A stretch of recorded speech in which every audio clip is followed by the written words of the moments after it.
Iya. Kalau saya ngebayangin saya ada di situ dan ngerasain bencana itu, gila menikmati sih. Iya benar. Kita ngasih roti ke anak-anak, anak-anak tuh nawarin saya roti itu. Saya kalau nggak ada relawan lain nangis saya.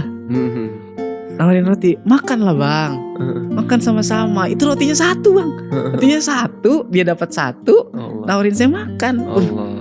Ada satu anak kecil tuh di lintang bawah, saya tanya, kamu pas banjir kemana? Di mana posisinya, di mana? Dinaikin ke atas genteng sama om-omnya tuh, dinaikin ke atas genteng, dinaikin ke loteng-lotengnya gitu, plafon. Di situ mereka 70 orang, 20 orang gitu-gitu. Tiap rumah tuh di plafon-plafonnya ada orang-orang gitu yang lagi berlindung. Waktu di mana? Waktu di PJ Jaya kan kita ke satu pesantren tuh. Oh iya, ya kan? Ya. Nah itu di situ dia cerita katanya kita tuh di atap itu sampai 3 hari 3 malam. Iya benar lagi.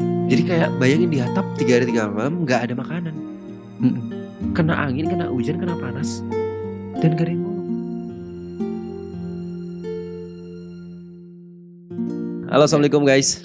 Alhamdulillah sekarang kita lagi ada di segmen entah apa namanya. Cuman kita diminta sama tim Yo Ngaji untuk sedikit sharing atas pengalaman kita di Sumatera kemarin. Karena ini kan tahun kemarin itu udah ganti tahun. Tahun kemarin itu kan sangat-sangat ini ya chaos ya. 3 provinsi, bayangin seluas apa gitu. Nah mulai nih, kita mulai dari why dulu. Why kamu mau pergi ke sana? Why bang?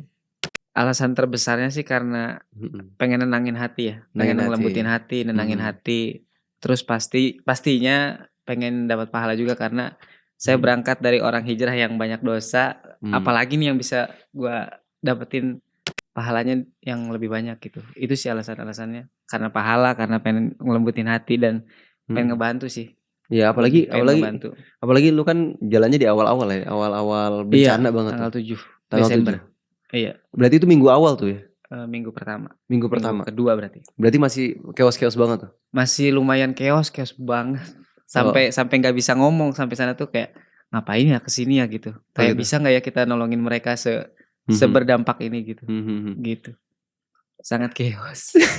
Gua bingung mau ngomong apa di sini gitu. Karena jujur pas kemarin perpisahan sama relawan-relawan lain, sedih juga. Sedih banget gitu, kayak tahu perjuangannya. Kok bisa nangis gini, tiba-tiba nangis. Padahal tinggal naik mobil gitu. Tiba-tiba nangis ya. Kalau dari aku sendiri, alasan aku pengen pergi ke sana karena memang sebenarnya ini sih. Kita kan butuh ini ya, butuh legacy ya. Kita butuh mewariskan sesuatu ke anak kita. Dan aku nggak tahu, aku nggak pede mau ngewarisin apa, harta kayak ya lah, harta kita segini-gini aja gitu kan. Terus ngewarisin apa lagi? Ngewarisin gelar nggak bisa diwarisin. Terus sama lagi popularitas juga nggak bisa diwarisin. Tapi yang paling bisa diwarisin adalah keteladanan. Nah, keteladanan itulah yang nanti bisa buat dia tuh inget, bapak gue dulu begini. Dan gue inget banget tuh dulu kalau misalnya kita baca surat Yusuf, di situ kan Yusuf kan digoda tuh sama Zulaiha. Terus habis itu Yusuf berhasil keluar dari fitnahnya gitu kan. Terus katanya seandainya aku nggak ngelihat burhan dari Robbi, dari Tuhanku, pasti aku bisa jadi aku akan tergelincir ke dalam kemaksiatan. Nah, burhan itu apa? Kata para ulama, burhannya itu, yaitu petunjuknya itu adalah inget wajah bapaknya. Jadi sebegitu impactful seorang bapak, pengalaman bapak, terus amalan seorang bapak di mata anak gitu. Nah, karena siapa? Karena kan kalau aku kan jalannya kan di minggu-minggu akhir nih, di minggu ketiga kan ya. Jadi Zade itu udah kita kasih tahu di Sumatera itu lagi ada bencana gitu. Terus yuk kita doain, terus yuk kita donasi segala macam, biar dia tuh tahu kita tuh harus empati gitu. Nah pas gue berangkat dia udah nangis duluan, nggak boleh. Itu lucu banget sih. Tapi dari situ gue sempat buat videonya tuh bang, di ini di mana di Reels. Gue bilang katanya kalau anak kecil tuh, kalau hati kita masih sesuai dengan fitrah, kita pasti ngerasa kalau ada yang salah kita pasti ikut tergerak hatinya ya kan.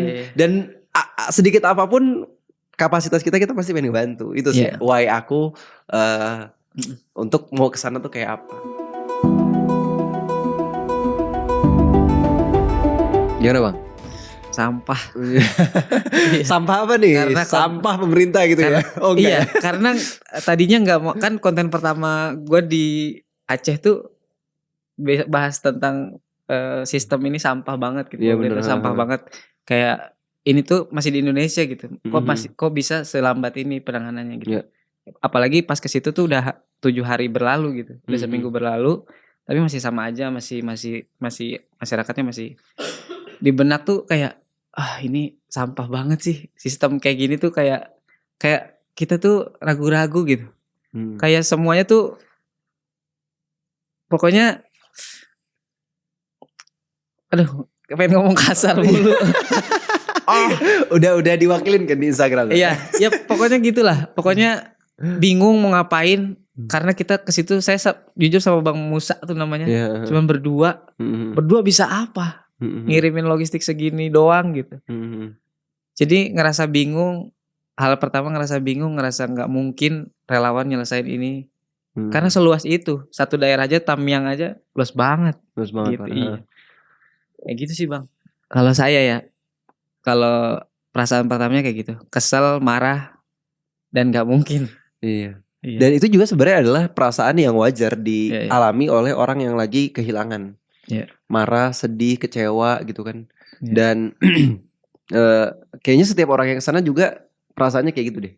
Aku juga perasaannya kayak gitu. Iya. Cuman momen apa nih Bang? Momen apa dari antum sendiri ketika antum datang, momen apa yang antum paling inget? Momen mereka kelaparan sih. Kenapa tuh, gimana ceritanya? Ya karena di situ bukan mereka aja, saya juga kelaparan pada saat saya datang ke situ. Saya dan Bang Musa tuh nyangkanya sampai situ udah ada posko. Jadi kita bisa numpang lah ke posko kalau ini lapar, kalau ada apa-apa, kalau ada apa-apa dan lain sebagainya. Ternyata masih kosong. Ternyata masih kosong, masih nggak ada posko yang bisa kita datengin. Akhirnya kita karena nggak bawa makanan, nggak prepare nasi dan lain sebagainya, jadi lumayan kelaparan hampir dari pagi tuh sampai malam baru makan. Itu pun cuma telur rebus gitu, kita rebus telur. Jadi itu sih momennya. Kelaparan. Kita aja kelaparan, gimana mereka gitu. Itu tuh yang ya Allah, wajar sih mereka kayak gitu, kayak dibilang di berita-berita mereka kayak zombie, kelaparan. Bukan kayak zombie, kalau kita ngerasain di sana kayak ya wajar, mereka punya anak, punya keluarga yang harus dikasih makan. Makanya orang laki-lakinya pada keluar buat nyari makan buat keluarganya gitu. Naluri seorang ayah ya. Iya. Siapa yang tega ngeliat anak kelaparan, istri kelaparan ya. Iya benar. Gitu. Iya. Terus antum ngalamin nggak kejadian-kejadian yang kayak di media sosial tuh sempat beberapa hari ada kerusuhan, ada perampasan gitu kan? Ngalamin banget sih enggak, cuman ada teman-teman relawan yang ngalamin karena ada yang dari awal banget gitu. Gimana tuh ceritanya? Iya, mereka masih dapat kerusuhan, kayak mobilnya digedor gitu. Mobil digedor, sampai saya juga sampai bandara tuh dibilangin sama orang gitu, jangan berhenti di tengah jalan gitu karena akan disamperin mobilnya gitu. Segitunya kayak deg-degan juga ya sampai sini gitu. Iya, jadi ternyata niat baik itu juga diuji ya. Diuji banget. Oh beneran pengen niat baik kan nih gitu kan. Ya kalau Bang Hawa gimana? Ya kalau aku awan datang di minggu 3. Iya. Nih ini guys, FYI guys. Jadi aku tuh pergi tuh sebenarnya pengennya tanggal 21. Tanggal 21. Cuman kita nggak dapet tiket. Tadinya pengennya langsung ke Tamiang. Karena penuh Medan kan. Medan. Perayaan Natal guys gitu kan. Medan kan pasti penerbangan ke Medan banyak tuh ya kan. Terus akhirnya diganti kita pengen naik Hercules. Ternyata penuh juga. Kalau gitu jalurnya dari Malaysia habis itu ke Medan deh gitu kan. Ternyata penuh juga. Akhirnya diundur nih jadi tanggal 21 kesana jadi tanggal 23. Tanggal 23 kita dapat pesawat ke Banda Aceh. Nah di Banda Aceh sampailah kita di Banda Aceh dan ternyata Bang Mana masih ada di sana. Soalnya kita dapat info bahwa Bang Mana nih di tanggal 23 udah pulang. 25 ya? 25 harus 25 udah pulang. Tapi Bang Mana bertahan sampai kita pulang bareng. Iya. Dia jagain aku guys. Dia mentorin aku. Jadi di sini Bang begini Bang, hati-hati Bang, di situ Bang gitu. Hati-hati di sana kejeblos gitu. Gitu, thank you lah Bang Mana udah nemenin aku. Siap Bang Hawa. Nah unik ya pas awal pertama aku sampai ke Banda Aceh itu kan sekitar 4 jam atau 5 jam gitu. Nah aku tuh dapat cerita dari Bang Mana.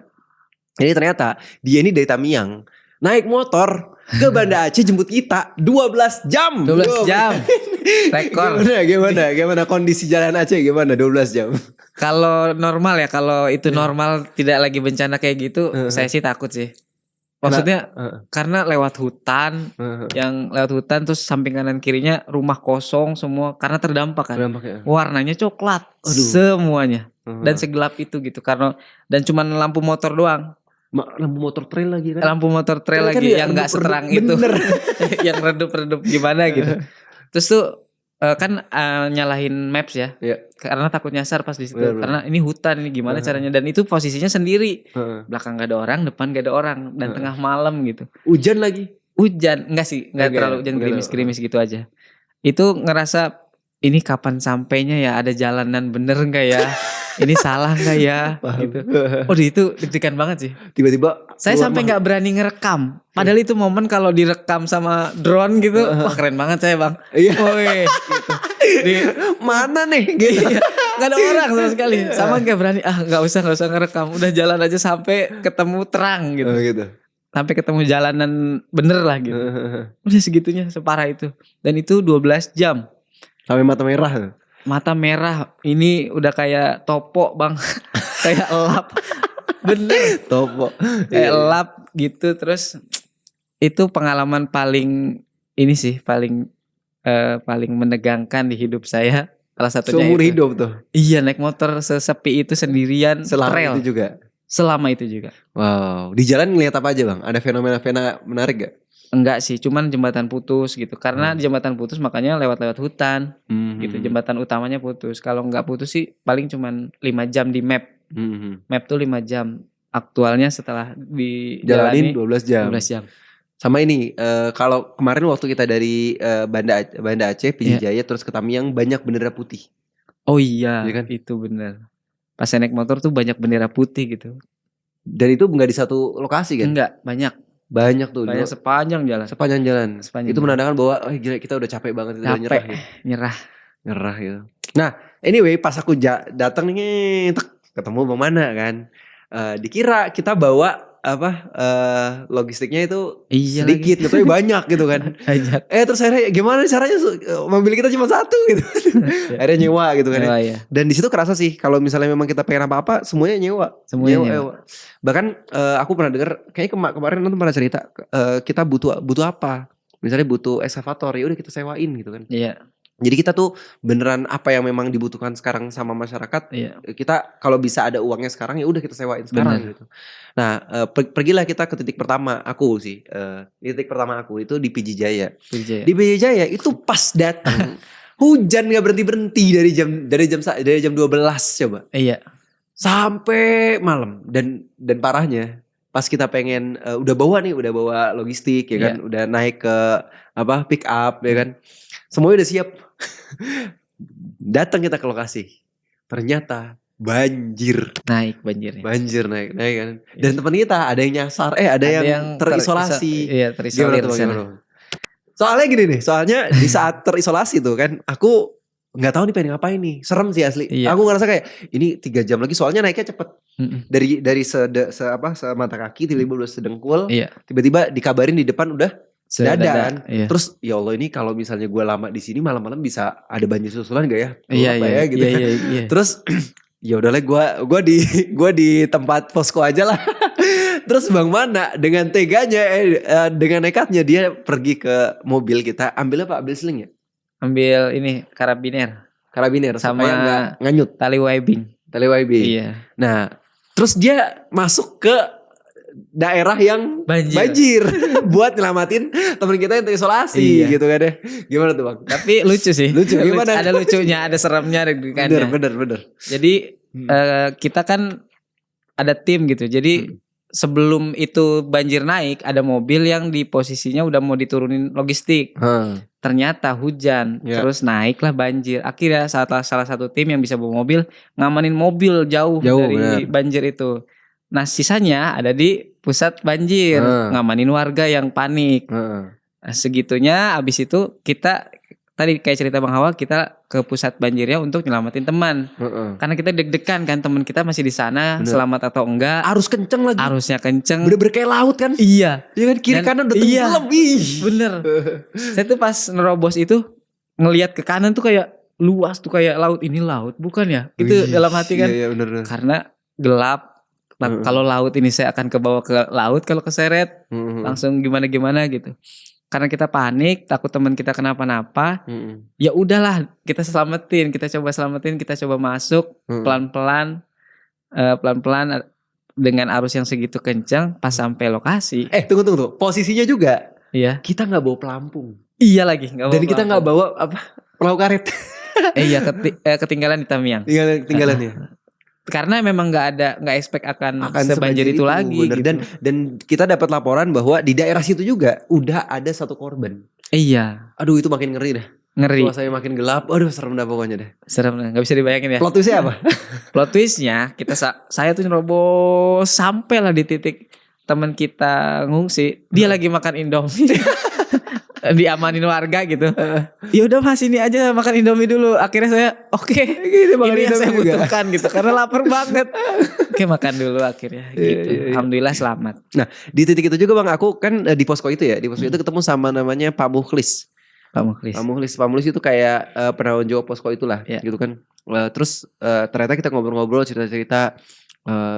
Ya bener-bener sedih banget sih, ceritanya tuh sedih banget. Tapi yang aku respect adalah setiap orang yang datang ke posko itu selalu dikasih makan. Iya. Dan Pak Mukhlis itu adalah orang yang dia tuh menjamin dari hari pertama logistik masuk Iya. sampai hari dimana aku datang, dia mastiin nggak boleh ada warga yang lapar. Benar. Satu orang pun nggak boleh. Benar. Bahkan kita relawan nih ya kan. Kan kita tahu ini jatahnya warga kan Warga, ya. iya. Kita tetap dipaksa buat makan. Nggak boleh. Dipaksa. Semua di sini harus kenyang. Nggak boleh. Semua harus kenyang. Iya. Di situ ngerasain kayak emang beda ya kalau misalnya orang tuh pernah susah. Terus dia itu dapat bantuan, dia tuh bisa Iya lebih lagi. solid itu. Solid. Makanya aku ngerasa kayak memang ya orang-orang yang orang-orang kalangan bawah itu lebih solid dibandingkan orang-orang kalangan atas. Kan identiknya gitu ya. Iya, Orang-orang kalangan iya, atas tuh lebih setuju. individualis. Kalangan bawah tuh lebih solidnya Solid, lebih kerasa gitu iya. kan. Nah di banjir itu tuh ya, dikira aku mereka tuh split itu. Mungkin di awal-awal kali ya di krisis-krisisnya ya. Iya, iya. Tapi pas udah settle, nggak tahu ya mereka seroyal itu. Iya benar. Walaupun kita udah makan siangnya, Iya bener. 5 menit kemudian sampai posko tetap Harus ditawarin kita makan. Tetap harus makan. Tadi aku inget kita aku makannya tuh makan nasi sama tempe sama kuah gulai. Kuah gulai. Gulai ini gulai ikan. Iya, iya, iya. Itu aja aku ngerasa kayak ya Allah bahagia banget. Iya benar. Iya benar. Itu sih. Itu first impression aku ke Tamiang. Tegang, haru, solid gitu kan. Solid. Sama wah bagus. Kayak gitu.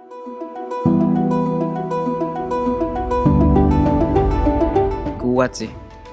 Iya. Kalau saya ngebayangin saya ada di situ dan ngerasain bencana itu, gila menikmati sih. Iya benar. Gitu maksudnya menikmati sekalian ke bawah bencana gitu. Dengan kondisi yang kayak gitu, kalau saya sih rasanya wah kuat banget, mereka tuh sabar, kuat. Bahkan masih bisa mikirin orang gitu. Iya. Karena di sana tuh kita interaksi sama warga semuanya, terus mereka tuh selalu yang paling sering tuh mereka mikirin kita makan, mikirin kita harusnya kan kita yang mikirin mereka kan. Benar. Gimana caranya bikin posko, ini harus dikemanain, makannya apa, kita harus mikirin. Ini tuh mereka yang mikirin. Bahkan ada di satu momen saya tuh ke daerah Tampur Palo. Kita nganterin logistik, Bang. Oke. Nganterin logistik itu naik perahu 2 jam lah, 2 jam. Ada buayanya lagi. Ada buaya. Ceritain. Itu nggak kepikiran. Kita tuh nggak kepikiran di situ tuh ada buaya. Di sungainya ada buaya. Sungainya ada buaya. Kita pikirannya gimana logistik ini nyampe ke kampungnya mereka. Iya. Mereka secara terdampak sih enggak rumahnya, cuman terisolir. Dan usaha mereka kan petani. Nah, ininya semua sawahnya semuanya habis. Kerendam. Makanya mereka nggak bisa ada pemasukan gitu. Di perjalanan air itu perahu kita nyangkut. Aduh. Nyangkut tuh nggak bisa jalan. Itu deg-degan. Nyangkutnya gara-gara apa?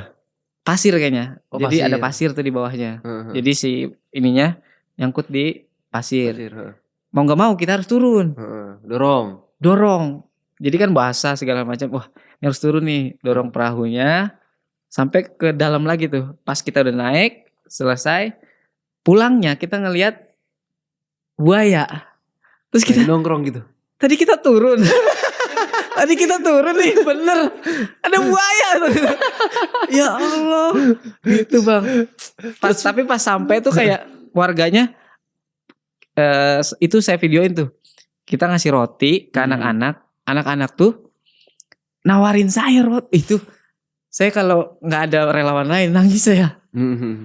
Nawarin roti, makan lah bang, makan sama-sama. Itu rotinya satu bang, rotinya satu, dia dapat satu, nawarin saya makan. Ya Allah, ini anak kok bisa nawarin kita makan. Saya udah, abang udah makan, om udah makan, buat kalian aja gitu. Wah itu sedih sih itu. Sedih ya. Wah, kamu udah tercinta sempurna. Hah? Gak apa-apa buat kamu aja. Om sudah. Hah? Enggak, om sudah tadi. Om sudah makan banyak. Itu sih yang paling seru. Warga Aceh tuh. Oh, Masya Allah.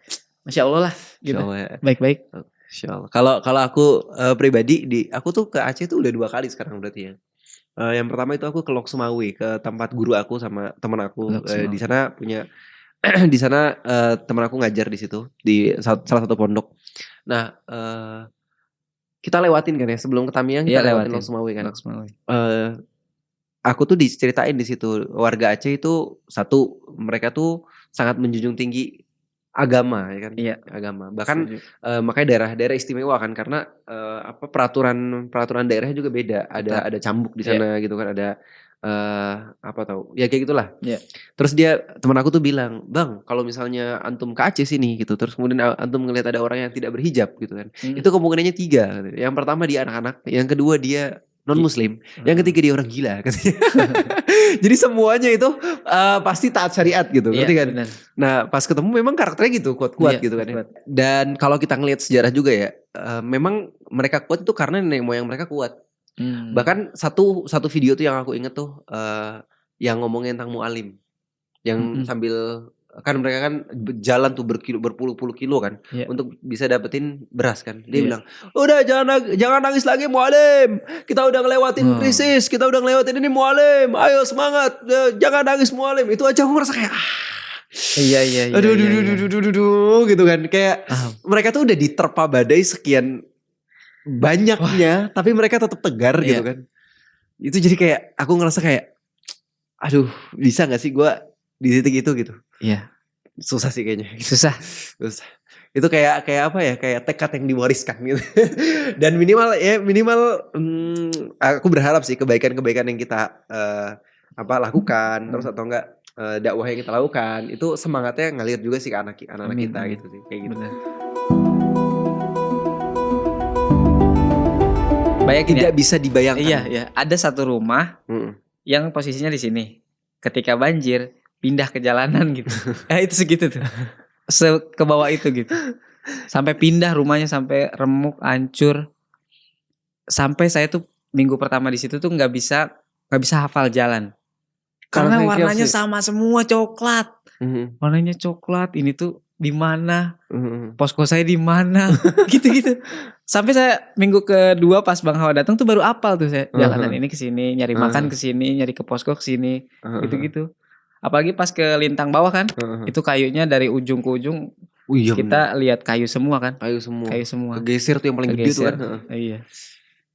Susah sih kalau diceritain kayak gini, susah. Membayanginnya tuh susah. Kayak kita aja pas di sana nggak mungkin ini orang bisa bertahan sih pas bencana sih. Tapi mereka masih bertahan. Segitu hancurnya, dampaknya segitu parahnya, mencekam banget lah. Ya Bang Hawa. Bener banget. Nah, makanya kalau boleh aku deskripsikan bencananya seperti apa, tidak mampu dideskripsikan. Jadi ya apa ya? Apa yang kita lihat di media sosial, ya kan, baik itu foto atau videonya, itu nggak ada apa-apanya dari yang asli. Yang asli itu beneran ngeri, sengeri-ngerinya. waktu itu kita ke Desa Babo kan. Babo. Desa Babo tuh masih aku ngelihat masih banyak pohon-pohon karena memang dia masih sangat desa kan. Iya. Terus di situ ada pohon kelapa. Pohon kelapanya bukan kayak pohon kelapa di Jakarta Iya. atau di Bogor ya kan pendek-pendek ya. Pohon kelapa di Aceh kan tinggi gitu. Tinggi-tinggi. Di situ itu ada bekas apa air warna coklat. Jadi bayangin ya. Bekas airnya segini dari pohon tuh ya. Rumah itu segini. Jadi kayak wow, bener-bener kelelep. Gak kelihatan, udah gak kelihatan lagi atap Dataran rumah tuh gitu ya. Atap rumah tuh gak kelihatan ya. Iya, Kata aku, serius setinggi itu gitu kan kayak Iya. wow. Serem banget sih. Iya. Dan kita berdua tuh kayak gak mungkin bisa selamat di ini gitu. Iya, bener, gak Kok mungkin. bisa? Mereka ini selamat, selamat mereka gitu. selamat. Gimana caranya? Kita selalu nanya tuh. Ini pada saat kejadian pada kemana gitu. Iya. Ada satu anak kecil tuh di lintang bawah, saya tanya, kamu pas banjir kemana? Ke rumah om siapa namanya gitu. Di mana posisinya, di mana? Dinaikin ke atas genteng. Sama om-omnya tuh dinaikin ke atas genteng, dinaikin ke loteng-lotengnya gitu, plafon. Di situ mereka. 70 orang, 20 orang gitu-gitu. Tiap rumah tuh di plafon-plafonnya ada orang-orang gitu yang lagi berlindung. Aduh. Gitu-gitu. Waktu di mana? Waktu di Pidijaya kan kita ke satu pesantren tuh. Oh iya. Ya kan? Iya. Nah itu di situ dia cerita katanya kita tuh di atap itu sampai 3 hari 3 malam. Iya benar lagi. Jadi kayak bayangin di atap 3 hari 3 malam nggak ada makanan. Kena angin, kena hujan, kena panas, dan gak ada yang nolong. Benar. Coba bayangin, gue ngebayang kayak duduk itu pengen berak gimana? Iya. Pengen pipis gimana? Ngerti gak sih itu? Kalau misalnya anak bayi itu gimana? Iya kan? Dan si ibunya cerita katanya, bahkan ada tim SAR nih, ada tim SAR datang nih. Which is itu dia bilang bukan ini sih, bukan apa? Bukan pemerintah sih. Kata dia ya. Aduh. Iya. Iya. Itu bukan pemerintah tapi ada tim SAR lah ya kan. Pengen nolongin. Dia udah mulai datang di hari kedua nih, hari kedua, hari ketiga udah mulai datang tuh. Dipanggil-panggil, bahkan mereka tuh nggak mau nyamperin, nggak punya kapasitas untuk bisa nolongin mereka salah satu. Iya benar. Karena arus masih sangat deras. Sangat deras. Jadi kalau bayangin ya kan, kalau kata pepatah bahasa Arab kan apa, fakidu syai la yu'ti gitu. Orang yang nggak punya kemampuan dia nggak mungkin bisa memberi. Kalau lu pengen memberi harta, lu punya harta dong. Kalau lu pengen nolong, lu harus punya kekuatan dong, ngerti kan? Jadi bahkan si tim SAR-nya ini dia tuh udah kayak kapasitas perahunya cuma segini. Iya. Di sana udah kenceng banget. Iya. Kalau gua kesana gua nggak tahu gua bisa selamat apa enggak. Iya, okay. Kayak aduh ini gimana nih? Ya udah akhirnya dia balik dulu. Itu menurut aku kondisi di mana tekanan psikologis kita tuh sangat-sangat hancur sih. Iya. Kita tahu kita tuh selamat dan kita harus ninggalin mereka itu kayak tidak. Tidak. Jadi ya memang sehancur itu gitu, sehancur itu. Makanya kalau misalnya ada yang bilang ini tuh nggak seberapa di media sosial, jawabannya apa Bang Mana? Sampah. Ada sampah. Iya. Jadi kalau misalnya ini nggak seberapa, mungkin dia belum turun kali. Iya. Kalau misalnya dia turun, dia baru tahu. Nah disinilah pentingnya kita tuh untuk memang merasakan apa yang dirasakan sama masyarakat gitu, bukan cuma sekedar ngomong aja di media gitu. Gitu sih Bang. Momen pertama kali antum ketemu jasad-jasad mayat-mayat itu ini sih nggak bisa ngomong sih, merinding, kaku. Iya kaku banget gitu. Kamu yang kaku apa mayatnya? Kita tuh kayak kayak gimana ya, getar gitu. Ini apa ini gitu, kayak nggak bisa sih ngebayangin itu lagi. Serem, kayak nggak mau ada di posisi itu lagi gitu. Paham sih. Aku pernah ngerasain posisi shock itu. Shock kan pasti kan. Shock. Jadi aku pernah naik mobil, kemudian depan aku itu ada motor yang kenceng banget nabrak mobil. Ceder. Orangnya mental, terus ke samping mobil. Darahnya muncul di mana-mana. Nah aku kan nggak kena ya. Aku kan nggak kena kan. Tapi aku pasti gitu kan, ya kan? Aku tahu pasti, dan ini pasti 10 kali lipat kali ya. Iya. Udah nggak kan saya pernah bilang ke Bang Hawat di terakhir saya udah posisi capek banget di sini, capek pikiran, capek fisik, kayak nggak mau balik lagi gitu. Tapi kayak pas mau pulang tuh kayak sedih banget ninggalin mereka yang belum bisa ngapa-ngapain gitu. Bener. Gitu. Iya. Lah haula wala aku nggak kebayang ya kalau misalnya Rasul tuh pernah bilang, surga itu seperti apa ya Rasul?" Gitu kan ditanya sama seorang sahabat. Terus, Rasul bilang, "Ma ainun ra'at wala udhunun sami'at wala khatara ala qalbi bashar," katanya. Surga itu sesuatu yang nggak mungkin kamu bisa bayangin dari penglihatan kamu. Bahkan imajinasi kamu nggak bisa sampai ke sana.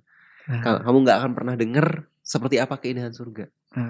Nah bayangin ada sekelompok manusia yang membuat fenomena seperti neraka Iya, yang nggak bisa dibayangin oleh mata, nggak bisa didengar oleh telinga, dan dia ngebuat kerusakan sebesar itu. Sampai-sampai aku diserang sih di media sosial sih. Aku bilangnya gini, aku nggak ngejudge oknum, cuman aku ngasih tahu tentang pola-pola. Jadi Al-Quran itu ngasih pola-pola tentang penghuni surga itu seperti apa dan penghuni neraka itu seperti apa. Oke. Nah kalau kita ngelihat konsep surga itu kan selalu diidentikan dengan apa? Dengan kebun, dengan pohon. Di dalamnya ada sungai yang mengalir, ada pohon-pohon yang rindang, ada buah-buahan. Dan neraka itu selalu diidentikan dengan api. Ya. Ya kan? Nah, maka kalau kita bisa ngelihat turunan-turunan hadis atau enggak ayat-ayat, semua karakter penghuni surga itu selalu dia itu menumbuhkan.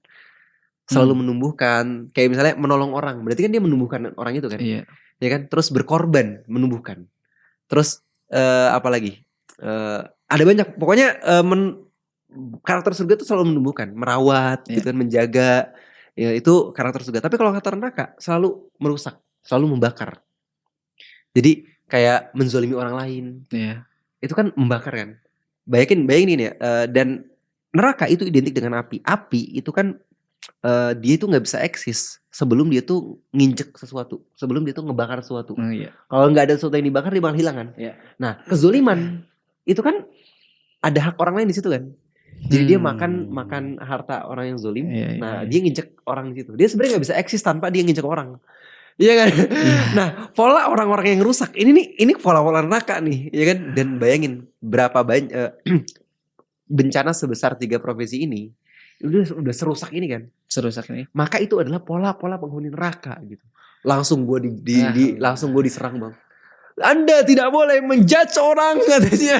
Oh iya? Penghuni neraka. Iya. Gue diserang begitu. Cuman maksudnya gue tuh gak ngejudge siapapun. Gue ngomongin lagi pola. Kok kamu sensi sih gitu kan. Dan menurut aku ini juga sih sebenarnya kalangan si paling ya. Kalangan si paling. Semoga kita bukan jadi orang yang si paling. Amin. Maksudnya kan kita tahu kita ini lagi ke dalam bencana ya. Orang kan lagi marah gitu kan. Orang kan lagi sedih gitu kan. Dan kemarahan itu menjadi sesuatu yang tanda kutip diwajarkan gitu. Dan aku begitu tuh konteksnya tuh lagi marah gitu. Ya mungkin kamu ngerasa ngelihat aku begitu kurang pas atau dalil yang aku ucapin itu mungkin kurang pas, tapi kamu harus ngelihat konteksnya. Kalau kamu malah nyerang aku, kamu seolah-olah jahat. Kamu malah kayak enggak kamu malah enggak, kamu lebih mikirin aku dibandingkan mikirin kejadian ini gitu. Kayak gitulah. Oke, anyway, ya seperti itulah. Jadi nggak bisa dibayangkan. Nggak bisa dibayangkan.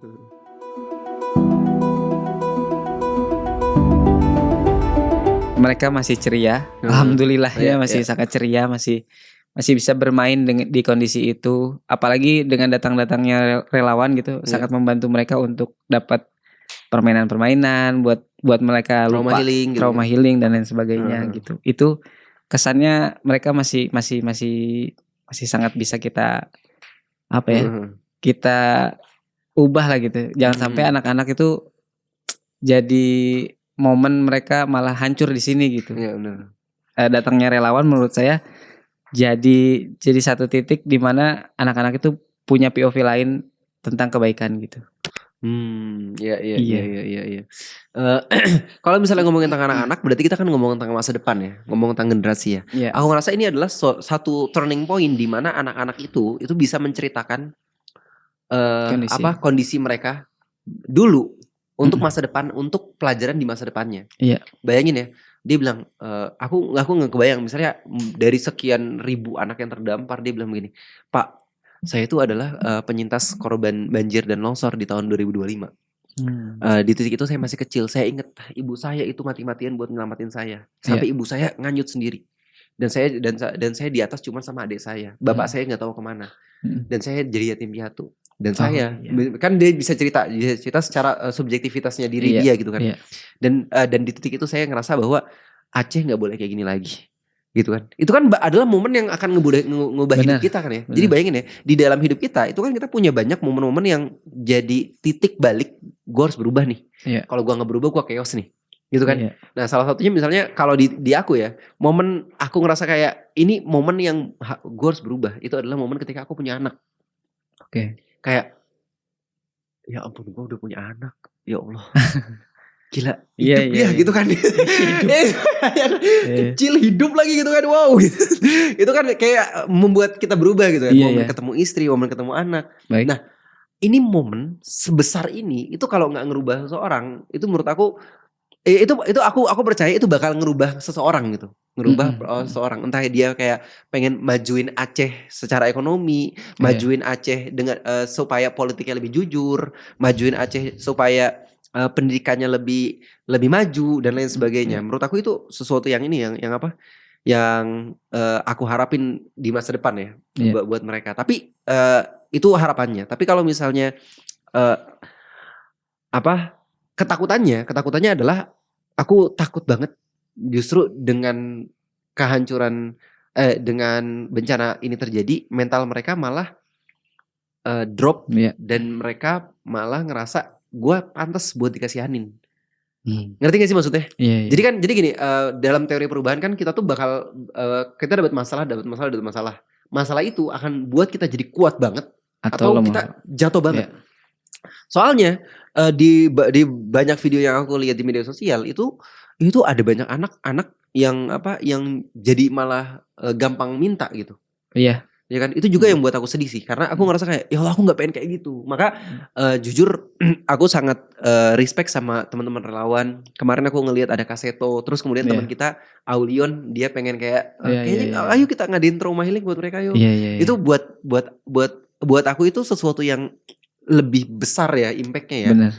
Kita tahu logistik itu penting, tapi mental itu adalah sesuatu yang juga penting gitu. Iya, benar. Dan mental itu tuh recovery-nya kayaknya 10 kali lebih berat gitu dibandingkan fisik gitu. Ya gak sih? Iya gak sih? Iya. Karena mental kan akan kebawa seumur hidup ya. Makanya buat teman-teman yang seneng buat berbagi, terus kemudian punya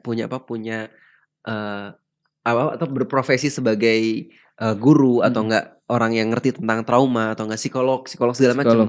Itu kalau misalnya datang ke Aceh itu ya kan, ke lokasi bencana, itu tuh menurut aku sangat-sangat aku salutin lah. Iya. Soalnya aku belum ngelihat ya. Aku udah ngelihat dokter. Kan kita ketemu sama beberapa dokter. Aku udah DM juga sama dokter. Iya. Cuman yang psikolog aku belum dapet. Iya. Tapi mungkin udah ada ya. Respect. Mantap itu. Sekarang harusnya sih karena logistik bahan pangan dan lain sebagainya udah cukup. Harusnya sih sekarang alat berat sih buat ngangkut ini apa namanya? Kayu, terus lumpur, puing-puing, sama mungkin air bersih sih. Air bersih sangat dibutuhin. Kalau aku sebenarnya ini ya lebih fokus gini. Jadi yang aku lihat kan ada, kalau nggak salah ada 3 penanganan bencana ya kan. Pada saat bencananya, setelah bencananya, dan pembangunan ulangnya. Nah, kalau misalnya kita udah ini insya Allah orang Indonesia kan baik-baik, mereka donasinya jor-joran, terus kemudian secara lembaga juga NGO-nya juga udah mati-matian buat nyalurin donasi dari masyarakat Indonesia gitu kan. Maka menurut aku yang paling penting adalah bagaimana caranya membangkitkan ekonomi dari masyarakatnya. Karena yang namanya bantuan, ya udah bantuan. Kan namanya bantuan gitu, bukan menyelamatkan gitu kan. Ngerti gak sih? Iya. Kita juga nggak tahu ini mau bisa sampai kapan nih, Jadi kalau dan di kepalaku, kalau misalnya masyarakatnya itu udah dikasih aksesnya ini udah bener semua nih, jembatannya atau enggak jalan-jalannya udah bersih semua nih, masyarakat tuh akan punya kegiatan ekonomi akhirnya. Iya. Ya kan, yang tadinya dagang akhirnya ngambil sesuatu di desa seberang jual di sini. Kan mereka jadinya bisa mandiri kan. Jadi mereka tuh enggak melulu ngarepin dari bantuan. Yang namanya bantuan, inget ya udah bantuan gitu. Ya jadi gimana kalau misalnya benar-benar kita pengen fokus membangkitkan mereka, fokus setelah membantu ya fokus benerin aksesnya. Oke. Aksesnya beres, mereka akan bangkit dengan sendirinya kok gitu. Iya, iya. Gitu sih. Jadi alat-alat berat itu penting banget sama iya sih sama air bersih. Air bersih. Karena waduh efek dari kita tuh nggak punya air bersih tuh ngeri loh. Gatal-gatal. Bahkan Betul. kita di sana beberapa hari aja kita kan Iya. udah kena gatal-gatal. Kan? Benar. Iya kan? Dan itu nggak enak banget kan? Sangat Sangat gak enak. sangat enak. Iya. Kan saya mulai Oke. mulai deg-degan. Oke. Kalau Bang Wana kayaknya udah mengeluarkan unek-uneknya ya di media sosialnya ya. Nah, kalau kalau aku pribadi, aku ngerasa ini ya. Yang perlu aku sampaikan adalah ini adalah tanggung jawab mereka, ya kan? Dan amanah maksudnya gimana ya? Aduh. Di tahun 2026 ini aku berusaha untuk mengontrol apa yang bisa aku kontrol. Dan nggak perlu yang namanya stres sama sesuatu yang nggak bisa aku kontrol gitu. Memang pada akhirnya kekuatan masyarakat itu tidak akan mungkin sepowerful kekuatan kekuasaan dan politik, ya kan? Tapi berharap pada mereka juga aku nggak pede gitu. Ngerti gak sih maksudnya? Mau ngutuk-ngutuk ya gimana ya? Aku udah ngutuk neraka gitu. neraka. Bukan ngutuk neraka, maksudnya kan Islam itu kan datang dengan basyiron wa nadhiron, kabar gembira dan peringatan. Dan tahu nggak sih Rasul tuh bilang bahwa kulukum ra'in wa kulukum mas'uliyatun an ra'iyatihi gitu, bahwa setiap kalian adalah pemimpin kalau dan setiap kalian akan diberi pertanggungjawaban atas apa yang dimintai pertanggungjawaban atas apa yang kalian pimpin. Kalau kalian adalah seorang jomblo ya bertanggung jawab pada kejombloan kamu, menjaga diri, maksimalin waktu. Kalau kamu adalah keluarga ya bertanggung jawab terhadap anak istri kamu. Kalau kamu kepala desa ya kamu bertanggung jawab terhadap regulasi desa itu. Sampai ke atas, bayangin ya, ini kalau misalnya kita ngelihat tanggung jawab yang paling puncak itu ada pada pemimpin dari negara ini, gitu kan? Nah bayangin, aku nggak bisa ngebayangin ya bang ya, ada 1.000 orang yang meninggal. Menurut saya 1.000 itu ditekan sih di media sih. Nah, kalau dikeluarin semua kayaknya lebih. Masih lebih ya? Iya. Lebih. Itu yang terdata, yang terdata. Dan ada puluhan ribu rumah yang hancur, ya kan? Coba bayangin kalau misalnya aku jadi pemimpin yang takut sama Allah Subhanahu Wa Taala, ya kan? Yang sadar bahwa ini bakal akan dipertanggungjawabin, nggak bisa tidur aku pak. Nggak bisa. Coba bayangin ya, aku bangun tidur, itu tuh bayangan aku tuh, itu di kasur aku udah ada yang wow, ada mayat. ya kan? Oh, bayangin dan Allah. ya kan terus pengen buka kamar mandi, udah ada di situ. Wow. Kayak, terus mau makan, kayak nggak bisa kayak gitu. Dan bayangin 1.000 mayat itu menghantui rumah kita, menghantui kehidupan kita, itu aja udah stres banget. Iya. Ya satu orang aja itu bisa buat kita nggak tidur. Ngerti gak sih maksudnya? Nih ya ada satu pengalaman seorang nabi namanya Nabi Musa kan. Nabi Musa itu kan dikisahkan pernah membunuh orang, membunuh tentaranya tentara mata-mata lah. Terus ditonjok terus meninggal. Nah, abis itu beliau itu diteror dan lari. Berarti Nabi Musa tuh punya trauma dia. Coba bayangin, aku gak berharga. Kenapa? Aku udah pernah buat dosa besar. Dan bayangin ya, Nabi Musa membunuh itu termasuk salah satu dosa besar. Iya. Jadi coba bayangin, kita mungkin ngelihat kayak wajah orang yang kita bunuh kayak apa. Ngerti gak sih maksudnya? Ini 1.000 ya bayangin. Ini 1.000 lebih. 1.000 lebih. Itu kayak apa gitu. Jadi mungkin aku gak tahu ya, aku sebagai masyarakat kecil itu nggak punya daya untuk bisa nakut-nakutin. Seberbusa apapun aku ngomong di media sosial, ya emang apa sih kamu gitu kan? Orang udah ribuan influencer, ratusan influencer, ribuan masyarakat udah komen yang sangat-sangat nyelkit, ngeritik segala macam, itu aja nggak didengar gitu kan? Apalagi aku sih yang cuman masyarakat rakyat jelata gitu. Nah maka sebenarnya satu-satunya hal yang mungkin bisa aku bilang ke pemerintah adalah bertakwalah pada Allah. Bertakwalah pada Allah. hidup Wahai cuma sebentar. Ya, astagfirullah. Nanti makanya ada istilah WNI kan. Itu pasti masuk surga. Masuk Jalur surga jalur WNI. WNI. Karena kezolimannya udah la haula Allah. wala quwata illa billah. Ya Allah, astagfirullah. Ya Allah, serem. Serem. Bertakwalah pada Allah, itu aja kali. Kalau saya ya Heeh. berharap sih ini bukan perubahan di pemerintah doang sih. Di semua lini sih harusnya berubah sih dengan kekacauan ini. Dan saya pribadi pun nggak bisa nahan gitu. Yang harusnya sih saya sebagai pelari, tugas saya kan lari ya. Iya benar. Yang lari bukan saya jadinya. Yang lari bukan saya. Yang lari pejabat. Kayak aduh ya Allah, ini saya tuh sampai mikir gimana caranya saya bisa upload akun lari saya dengan kegiatan lari saya gitu. Sampai kayak benar.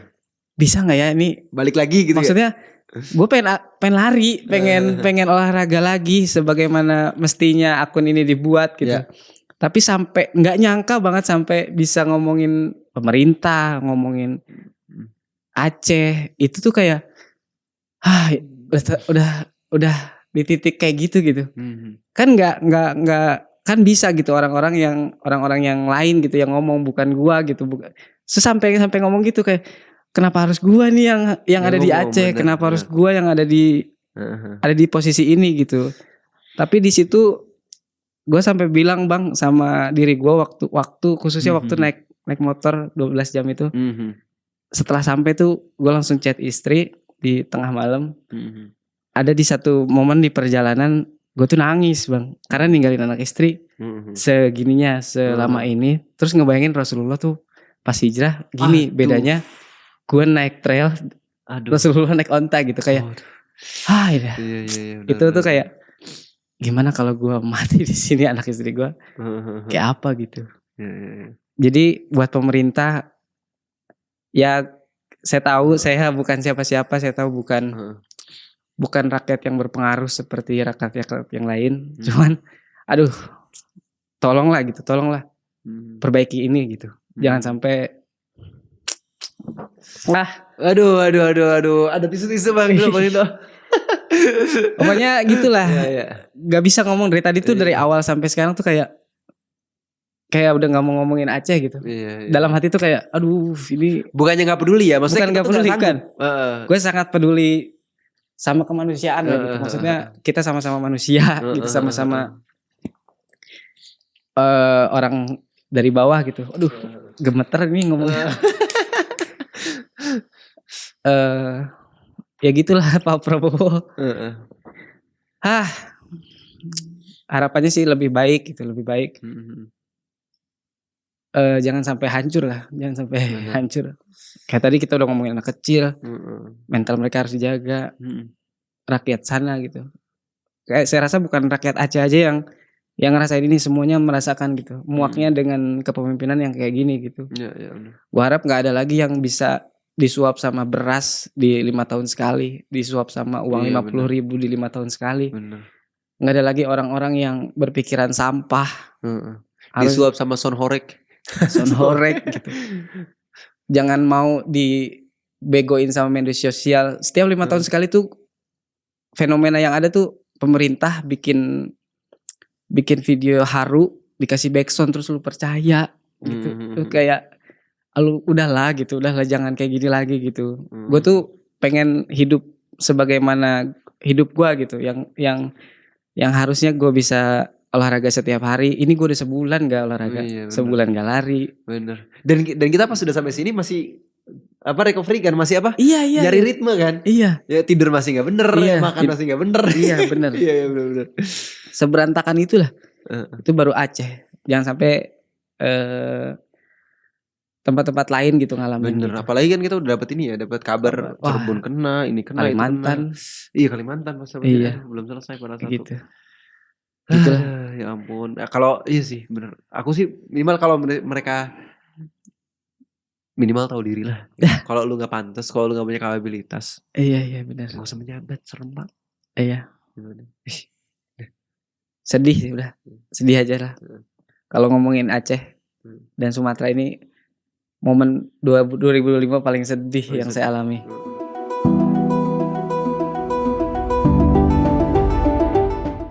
Tetap berisik, tetap bersuara, tetap share, tetap donasi. Jangan FOMO sebulan aja. Ya. Tetap jadi orang baik. Pokoknya jangan sampai ini cuman sebulan 2 bulan lewat terus balik lagi ke kebiasaan kita yang lama, mengkonsumsi berita-berita hoax dan lain sebagainya. Harapannya sih itu sih. Iya. Kalau dari aku itu tadi yang Bang Mana bilang itu benar banget sih. Ini tuh bukan kerjaan 1 hari 2 hari ya. Iya. Ini tuh juga bukan kerjaan individu dan juga bukan kerjaan kelompok. Ini adalah kerjaan generasi. Iya. Jadi bisa jadi kita nih hanya di satu estafet. Oke, kita sadar bahwa kita ini ambruk gitu kan. Mungkin ketika kita meninggal, kita berharap generasi kita sadar bahwa oh ya, gua harus lebih banyak berjuang. Nanti generasi kita bawahnya meninggal, oh ya, gua minimal harus bisa memperbaiki. Pas meninggal baru bisa memperbaiki. Bisa jadi Indonesia ini baru bisa memperbaiki setelah 4 generasi. Makanya kalau misalnya perjuangan itu berhenti di generasi ini itu tuh jangan sampai kayak gitu. Nah, jadi harapan kalau aku pribadi harapannya adalah